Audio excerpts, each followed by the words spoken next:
The call came on a Friday afternoon while I was in my office overlooking downtown Seattle, reviewing the quarterly earnings for my hospitality empire. Victoria Sterling from Premier Celebrations sounded distinctly uncomfortable as she delivered the message that would forever change the dynamics of my family. Mr. Davidson, I'm calling regarding your parents' 25th anniversary celebration next weekend. Your siblings have made a request to adjust the guest arrangements, but they still require your $60,000 contribution to proceed with the event. I paused, setting down the financial reports I'd been reviewing. Through my floor-to-ceiling windows, I could see the Seattle waterfront where 3 of my luxury hotels dotted the skyline, properties my family had no idea I owned. Adjust the guest arrangements how, Victoria? Her voice became even more strained. They've asked that we remove you from the guest list. They mentioned something about wanting to keep the celebration intimate and focused on successful family members who would make the right impression on your parents' friends. The irony was breathtaking. For the past 7 years, my family had treated me like the black sheep, the son who'd dropped out of law school to chase entrepreneurial dreams they considered frivolous. They had no idea that those dreams had evolved into Cascade Hospitality Group, a $3.2 billion empire spanning luxury resorts, restaurants, and entertainment venues across the Pacific Northwest. I see. And they expect me to fund a party I'm not invited to attend. That appears to be the situation, yes. Your brother Marcus specifically mentioned that your parents have been looking forward to this celebration for months, and they don't want to disappoint them by reducing the scale. Marcus. My older brother, the successful corporate attorney who'd spent the last decade making sure everyone knew he was the family's pride and joy. The same brother who'd convinced my parents that my business ventures were cute hobbies that would never amount to anything substantial. Victoria, I need you to cancel the entire event. I'm sorry, what? But sir, it's your parents' silver anniversary. I can't just. Yes, you can. Because the celebration is scheduled at Cascade Point Resort, which I own. The catering is being provided by Sterling Culinary Group, also mine. The flower arrangements are coming from Pacific Garden Designs, my company. The guests are staying at Cascade Hotels in Seattle, Portland, and Vancouver, all part of my chain. The silence on the other end stretched for nearly 15 seconds. Mr. Davidson, I don't understand. The contracts all show different company names. All subsidiaries of Cascade Hospitality Group. I'll have my legal team send over the ownership documentation within the hour. Consider this official notice that all services are being withdrawn. After ending the call, I sat in my executive chair, looking out at the empire I'd built while my family dismissed me as a failure. It had started with a small bed and breakfast I'd purchased with my college fund after dropping out of law school. My parents had been horrified, their son choosing hospitality over the legal career they'd planned for me. What they never understood was that I hadn't failed at law school. I'd simply realized that building something from nothing was more appealing than arguing cases for other people's problems. Every dollar I'd made from that first property had been reinvested into the next acquisition, and then the next until I controlled some of the most prestigious hospitality properties on the West Coast. But to them I was still just Alex, the disappointment who'd given up on his potential to run what they assumed were small, struggling businesses. My phone buzzed. Marcus's name appeared on the screen. Alex, what the hell did you just do? Good afternoon to you too, Marcus. The anniversary party coordinator just called Mom and Dad in tears, saying the entire event is cancelled. He claims you own all the vendors. That can't be right. It's completely right. That's impossible. You run a couple of small hotels. I own 47 properties across 3 states, Marcus. The small hotels you're referring to generate more annual revenue than your law firm's entire client base. The silence told me he was processing this information. You're lying. I'm sending you some documents. After you review them, we can continue this conversation. I hung up and instructed my assistant to prepare a comprehensive portfolio of my holdings, focusing on the properties and services involved in the anniversary celebration. Within 30 minutes, a courier was delivering the package to Marcus's downtown law office. My phone started ringing 20 minutes later. First Marcus, then my sister Lisa, then my parents. I let them all go to voicemail while I finished my afternoon meetings. Marcus's message was a mix of shock and indignation. Alex, I've seen the documents. We need to talk immediately. This changes nothing about the anniversary party. Mom and Dad deserve their celebration. Lisa's message was more emotional. Alex, I don't understand what's happening. Marcus showed me some paperwork that doesn't make sense. Please call me back. We can work this out. My parents' message broke my heart. My father's voice was confused and hurt. Son, we're getting conflicting information about this weekend. Your mother is very upset. Can you please call us and explain what's going on? I waited until evening to return their calls, starting with my parents. They were at Marcus's house, no doubt strategizing how to handle their newly revealed successful son. Alex. My mother's voice was overly bright with forced cheer. We've been trying to reach you all day. I know, Mom. I've been in meetings. Honey, Marcus showed us some very impressive business documents. We had no idea you'd grown your little hotel business into something so substantial. There it was. Even in her attempt at praise, she couldn't help but refer to my empire as a little hotel business that had grown up. Is that what you wanted to discuss? My father took the phone. Son, we owe you an apology. We didn't realize how successful you'd become. But surely we can resolve this misunderstanding about the anniversary party. There's no misunderstanding, Dad. Marcus and Lisa decided I wasn't suitable company for your celebration, but they still wanted my money to pay for it. That's not. Look, maybe they made an error in judgment. But this is about your mother and me, not them. We want you there. Do you? Or do you want me there now that you know I'm wealthy? Alex, that's not fair. Isn't it? 3 months ago you asked me when I was going to stop playing around with hotels and get a real job. You suggested I consider joining Marcus's firm as a paralegal because it would provide steady income and benefits. The truth hung between us. They couldn't deny the conversation because we all remembered it. People change, son. We can do better. I hope so. But change requires acknowledging what went wrong. You two spent years being embarrassed by my career choice while I was building something that dwarfs Marcus's legal practice. We were never embarrassed. Dad, you introduced me to people as your son, who's trying to make it in the hotel business while introducing Marcus as our successful attorney. The difference in tone was unmistakable. My mother took the phone back. Alex, we love you. We've always been proud of you. You love the successful version of me you just discovered. But you weren't proud of me when you thought I was struggling with small properties. That's not true. Mom, 6 months ago you asked if I needed money for groceries. You assumed I was barely making ends meet because I drive a 10-year-old truck instead of a luxury car. The reality was I could afford any car I wanted. I drove the truck because I'd learned that real wealth comes from smart investments, not flashy displays. Every dollar I didn't spend on status symbols went into acquiring new properties. So what happens now? My father asked quietly. Now we establish boundaries. I'm not your charity case and I'm not your trophy son. I'm your son, period. If you can love and respect me on those terms, we can rebuild our relationship. And the anniversary party?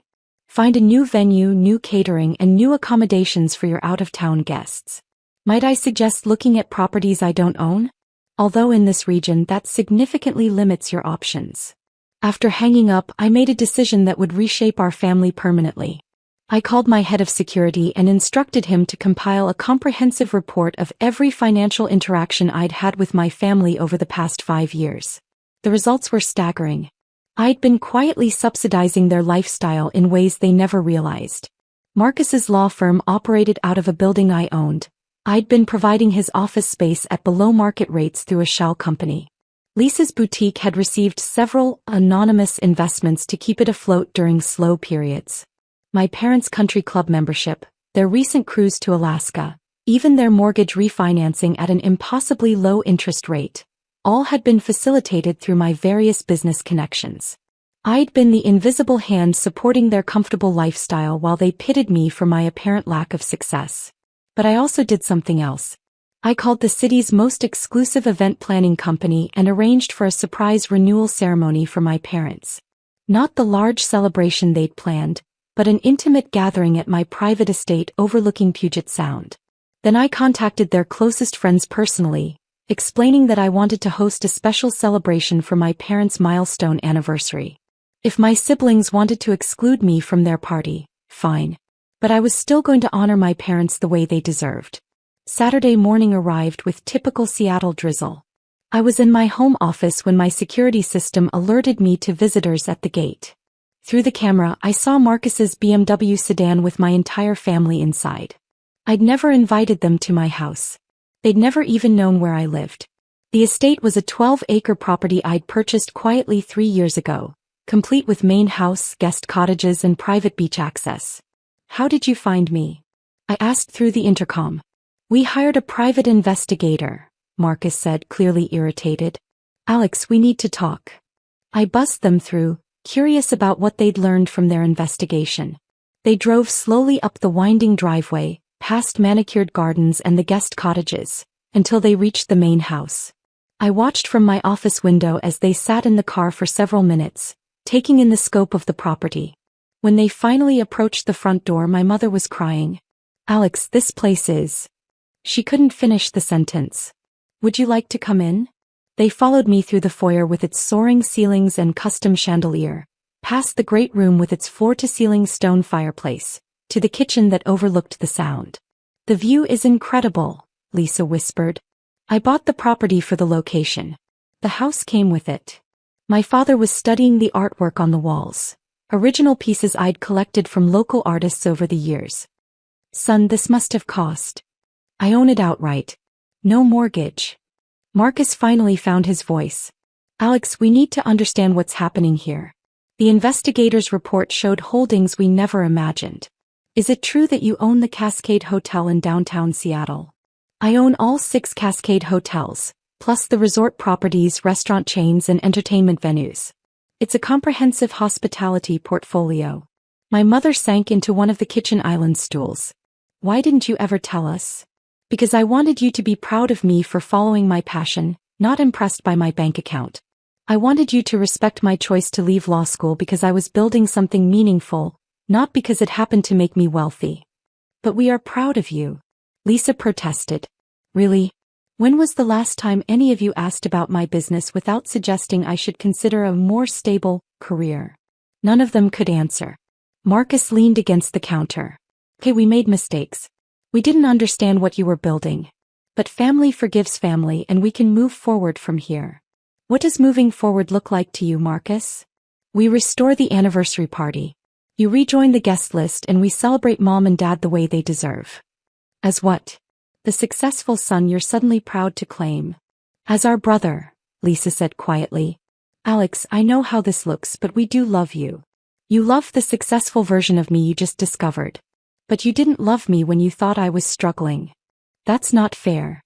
Lisa, 2 months ago you offered to loan me money for business expenses because you assumed I was having cash flow problems. You felt sorry for me." She couldn't deny it because the conversation had happened at a family dinner, witnessed by everyone present. My father cleared his throat. "Son, what can we do to make this right?" I pulled out the security report my team had prepared, showing them the comprehensive analysis of how I'd been supporting their lifestyle for years. "This is every time I've subsidized your lives over the past 5 years. Marcus's below-market office rent, Lisa's anonymous business loans, your cruise vacation, the country club membership. All of it came from me." Marcus stared at the numbers. "You've been helping us financially? I've been helping you succeed while you looked down on me for not achieving what you considered real success." "We didn't know," my mother whispered. "Because I didn't want you to know. I wanted to help because I love you, not because I was trying to prove my worth. But allowing you to see me as unsuccessful was a mistake. It enabled you to treat me poorly without understanding the consequences." "So what happens now?" my father asked. "Now we establish new boundaries. I'm not your ATM and I'm not your trophy son. I'm your son and brother, period. If you can love and respect me on those terms, we can rebuild our relationship." My phone chimed with a text from my event coordinator. "Private celebration ready at Estate Garden. Guests arriving at 4 p.m. "Actually," I said, "there's something you should know. I've planned a different kind of anniversary celebration for you." "What do you mean?" my mother asked. "Your real friends, the people who care about you, not your social status, will be arriving here in a few hours for an intimate renewal ceremony. I've arranged for the minister who performed your original wedding, the photographer who did your engagement photos, and a small dinner prepared by my personal chef." "You did all this?" My father's voice was thick with emotion. You deserve to be celebrated. But by people who love you, not by those you're trying to impress. Lisa started crying. Alex, we're so sorry. We were awful to you. You were thoughtless. There's a difference. Can you forgive us? Marcus asked. I looked at my family, really looked at them. They were flawed, they'd hurt me, but they were still my family. I can forgive you. But forgiveness isn't the same as forgetting. Things have to change. They will, my mother promised. We want to know the real you, not just the successful businessman. We want to understand why you chose this path and what drives you. And we want to support your dreams, not dismiss them, Lisa added. Even when those dreams don't match your expectations? Especially then, my father said firmly. That afternoon, I watched my parents renew their vows in my garden overlooking Puget Sound. 20 of their closest friends had come to celebrate. People who'd known them for decades and cared about their happiness, not their social connections. Marcus gave a toast that surprised me. To my parents who taught us that love endures through every challenge. And to my brother Alex who taught us today that success isn't measured by other people's expectations, but by staying true to your own vision. Lisa pulled me aside as the sun was setting over the water. I have a confession to make. What's that? I've always been jealous of you. Even when we thought you were struggling, you seemed happier than the rest of us. You were doing what you loved while we were all trying to meet other people's definitions of success. And now I understand why. You built something that matters to you, not something that looks impressive to others. Lisa, what makes you happy? Not what makes mom and dad proud, but what actually brings you joy. She thought for a moment. Photography. I've always loved taking pictures, but I went into retail because it seemed more practical. What if practical isn't the goal? What if the goal is building a life you love? Is that what you did? Every day. Even when it was scary, even when you all thought I was making a mistake. I want to learn from you, she said. Not about business, but about courage. About following your passion even when people doubt you. 6 months later, I was back in my office when Victoria Sterling called again. Mr. Davidson, I have an unusual request. Your sister Lisa is getting married and she's asked me to coordinate the wedding. She specifically requested that all services be provided by Cascade Companies, and she wants you to walk her down the aisle since your father will be officiating. Lisa's getting married? To a photographer she met at a workshop about starting creative businesses. She says you inspired her to follow her passion. I smiled, thinking about how much had changed since that first phone call about the anniversary party. Tell Lisa we'll give her the wedding of her dreams. And Victoria? This time make sure I'm at the top of the guest list. Already done, sir. She insisted on it. That evening I had dinner with my parents at their house. Something that had become a weekly tradition since the anniversary celebration. My mother was showing me photos from Lisa's engagement session while my father grilled salmon on the deck. She looks so happy, my mother said. She's happy. She's finally doing what she loves. Like you always have, my father added, joining us at the table. It wasn't always easy being the disappointment son. You were never a disappointment, Alex. We were just too narrow-minded to see the bigger picture. And too proud to admit when we were wrong, my mother added. Marcus arrived with his family for dessert. Another new tradition. His kids ran straight to me, excited to hear about the new adventure park I was building at one of my resorts. Uncle Alex, will there really be zip lines over the lake? His daughter asked. 3 different courses plus rock climbing and kayaking. Can we come to the opening? You'll be my special guests. As I watched my family gathered around the dinner table, sharing stories and planning future visits to my properties, I realized that canceling the anniversary party had been the best decision I could have made. Not because it punished them, but because it forced all of us to confront the truth about our relationships. Now, instead of being the family disappointment who secretly funded everyone's lifestyle, I was simply Alex, successful businessman, devoted son and brother, and the person they came to when they needed advice about following their dreams. And that, I thought as my nephew showed me his drawings of the adventure park, was worth every uncomfortable conversation it had taken to get here. The next weekend, as I stood in my garden watching Lisa and her photographer fiancé exchange vows, I felt a deep sense of satisfaction. Not because I'd proven my worth to my family, but because we'd finally learned to love each other without conditions. That, more than any business success, was the real victory.